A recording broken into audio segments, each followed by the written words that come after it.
Hello, this is Scott Gibbons. I'm making this video from a sunny hillside at Azalea Ridge off the historic Yanlassie Trail in western North Carolina. In my introductory video, I had mentioned that I would do a series of videos for my 4 books. But after I did that video, I realized I should give a little introduction to myself to give a little bit of context to those 4 books. First of all, I should say that my family has lived in North Carolina for over 200 years. Before coming to North Carolina, my ancestors made their way from Georgia, South Carolina, Pennsylvania, but ultimately settled in North Carolina. When I grew up in Raleigh, I would sometimes go to our family farms in eastern North Carolina, tobacco farms, and in the summer and weekends we would often come here to western North Carolina and the mountain house here. So I had a lot of exposure to different groups of people. Eastern North Carolina with its excellent barbecue and tobacco farming tradition, and then Raleigh with the university area around the Research Triangle, and also IBM and other technical firms, research institutes there. And then here in western North Carolina, Blowing Rock, Grandfather Mountain, where a lot of people have traditional summer houses, they have vacation experiences, and also we have traditional mountaineer culture and lifestyles within a very close range. So I had an exposure to a wide range of people from the time I was young. And even here in North Carolina, sometimes people might not think that. Of course, we're Southerners here, which would be a subject for another video. But North Carolina is not exactly the South that some people might imagine. When I was in high school, or actually before high school, when I was even in elementary school, my parents provided a lot of books for me, a library of little books, including some books by Rudyard Kipling. So I thought, oh, these are interesting books, and the books were, about India and about the life in India at that time. So I was, from a very young age, I was intrigued by India. When I was in high school, I started reading again Rudyard Kipling and other books, and even about modern India and current events. At that time, I had no idea what is Bangladesh, what is Pakistan, but I was thinking about India.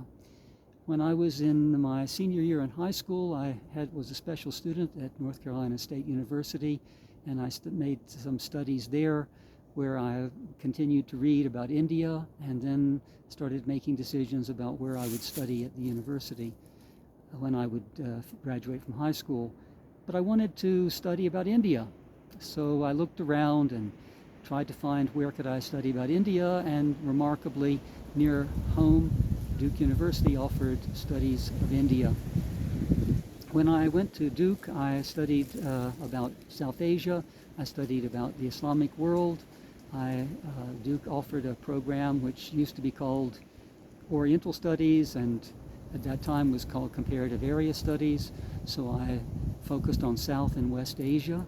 I studied Hindi language, the Persian language, and by the time I was a senior, I found out that I could continue studying my language, in this case Urdu, and I applied for a fellowship from the University of California at Berkeley, and I was awarded that fellowship and went to Pakistan, lived with a Pakistani Punjabi family in Lahore for a year, and traveled all around Pakistan and also around India. So I had a great exposure. A lot of the time I did, independent traveling, and had a great time, and was given a lot of hospitality during those travels, which I could make videos about as well. After I graduated from Duke and did my university, my fellowship in Pakistan, I was thinking, what should I do? What kind of field should I go into? I had done comparative area studies, political science degrees at Duke, and when I was in Lahore, I used to travel around. The city was very polluted, overcrowded, and I thought a lot of cities around the world are going to be going through this kind of situation. And I thought maybe there's some scope for being, involved in urban development. So when I came back to the U.S. after my fellowship, I went to the University of Pennsylvania, where I was fortunate enough that I could continue my urban studies, my city planning studies at the master's level. And also at the same time, I had fellowships to continue my language studies from the Middle East Institute and from the South Asia Center there at the University of Pennsylvania. So it was really quite a nice arrangement there. And before I finished my master's degree, I had decided to do a little bit of research, and I found that I could get another fellowship from the University of California at Berkeley to continue my research studies, in this case PhD research, at the Indian Institute of Technology in Kanpur in India. And I went for 1 year, where I did my studies there in Kanpur, which is in the heartland of India. And sometimes I would go to New Delhi, so I had exposure to a little bit more cosmopolitan environment in New Delhi and a little bit more of traditional India in Kanpur and Uttar Pradesh, the state where Kanpur is located. So when I came back from that experience in India, I thought, let me finish my degree at the University of Pennsylvania, which was a professional city planning degree, and then let me see if I can do some work. Well, that's another story, maybe another video, but I had some family responsibilities, so I came back to North Carolina. And when I was in North Carolina, I thought, hey, the United States is really a nice place where we have a lot of opportunities, and one of those opportunities is that we can be candidates for elective office. And so I decided that I would throw my hat in the ring and campaign for the North Carolina legislature. Well, I did that, and it was quite an interesting experience. However, I was out of the top three, which would normally, in the election, the top three would have been the victors, and I was number 4, so I did not have a chance to do that at that time. Of course, I was quite young, so probably it was good. And then I thought, okay, I better start doing some professional work.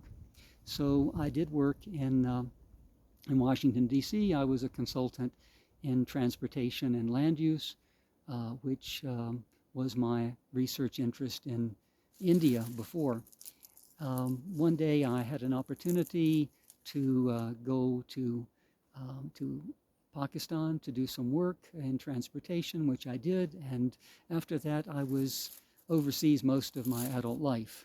India, Pakistan, Bangladesh, Sri Lanka, Afghanistan, Nigeria, Kenya, Tanzania, Iraq. I think I've captured most of those.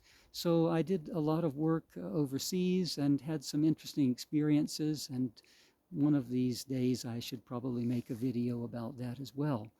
But for now, that gives a little bit of the context that I had experience overseas working in different environments and working as a professional, but yet at the same time continuing to pursue my interest in ethnology and in cultural and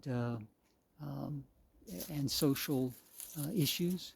And during the course of that, I've managed to write my 4 books. The first book, which took me a long time to write, I'll have to discuss in my next video, and then we'll move on from there. So I appreciate your taking the time to listen to this little bit of background, and I hope you'll join me for the following videos. Have a nice afternoon and a nice weekend. Bye.